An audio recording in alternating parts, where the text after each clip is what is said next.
This is OwlUp, where learning happens in minutes, not hours. For a deeper journey, explore all our courses at owlup.co. Now, let's dive in.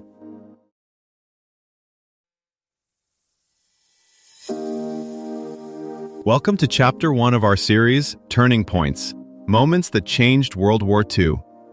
In this episode, titled Prelude to War, The Invasion of Poland, we'll explore the key reasons behind Germany's bold move into Poland and how it set the stage for a global conflict.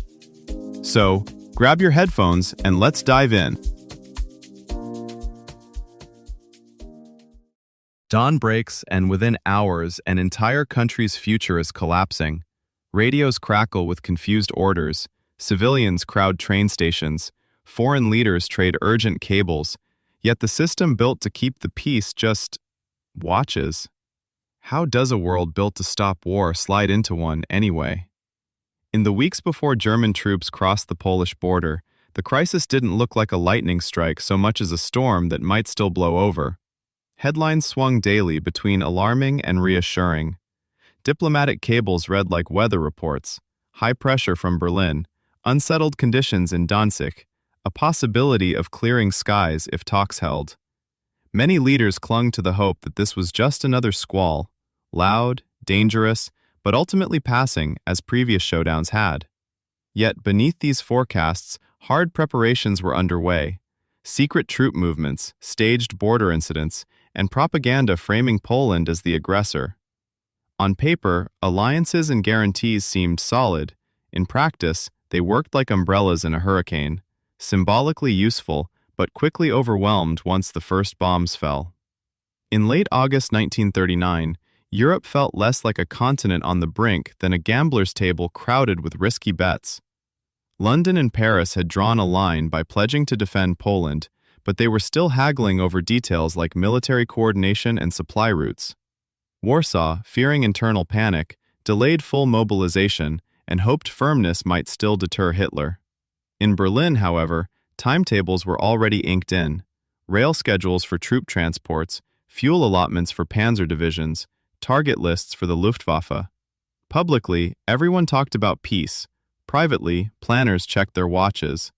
Just before dawn on 1 September 1939, German shells hit the Polish garrison at Westerplatte, and within minutes, aircraft were striking rail junctions, communication hubs, and cities deep behind the frontier. It felt less like a single border clash and more like a row of dominoes tipping over simultaneously. This was the point, not a slow push, but a shock that collapsed Poland's ability to react in sequence. The German plan hinged on speed and depth. Armored divisions didn't simply punch a hole. They drove fast toward rivers, road crossings, and command centers, trying to slice the Polish state into isolated pockets. Motorized infantry followed to widen the gaps and seal off units that were still trying to organize. Overhead, bombers and fighters went after bridges, rail lines, and telephone exchanges, not just troops in the field. The goal was psychological as much as tactical. Make every message arrive too late, every order obsolete on arrival. Polish commanders faced a brutal dilemma: defend the long border and risk being split apart, or fall back and concede politically vital territory almost immediately. They tried a middle course, holding key areas while planning counterattacks, but the tempo of events kept outrunning their decisions. Some units fought stubborn local actions, even winning engagements, but success in one sector meant little when neighboring formations were already being outflanked or encircled.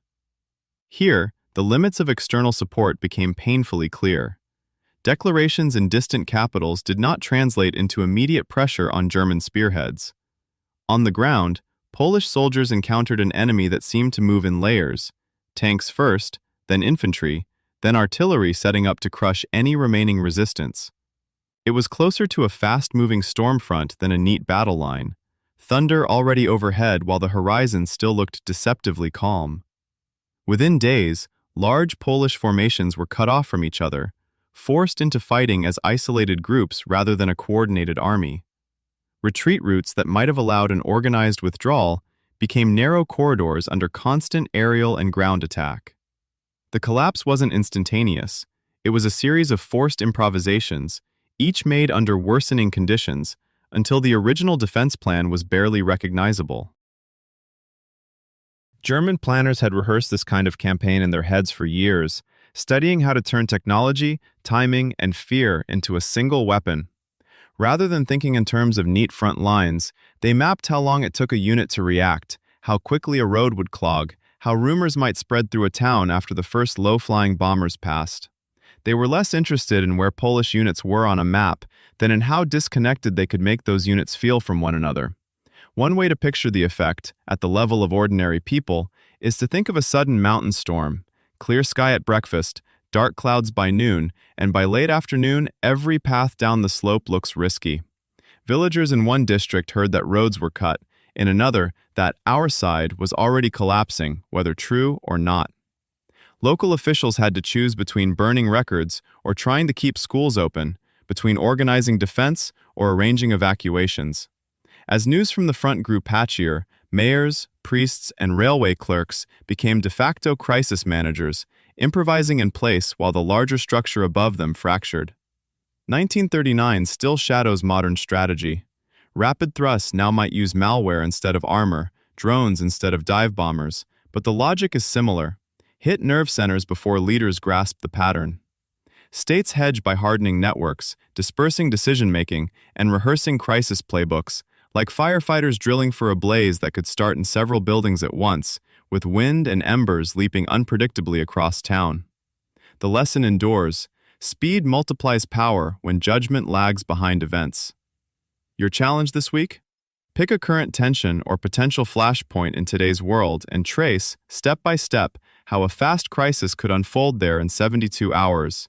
Military, cyber, economic, and information shocks together. Then, sketch what kinds of advanced cooperation or safeguards might slow that tempo just enough for wiser decisions to catch up. In the end, Poland's fall wasn't just about who had more tanks. It was about who shaped the tempo and story of the crisis first. Later campaigns, and even post-war planning in NATO and the Warsaw Pact, quietly absorbed that lesson. Today, early warning centers, joint drills, and red lines are all attempts to add brakes where 1939 had almost none. Here's your challenge this week.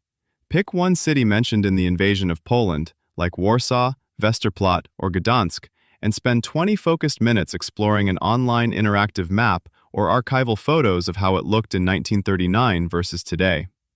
Then, choose one real person from that campaign, a Polish defender, a civilian in Warsaw, or a German or Soviet soldier, and read at least one first-hand account, diary entry, or letter connected to them.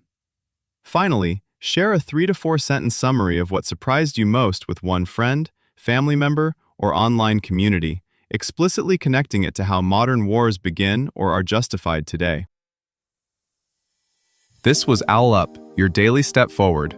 To keep learning with structured courses and more insights, go to owlup.co. Until tomorrow!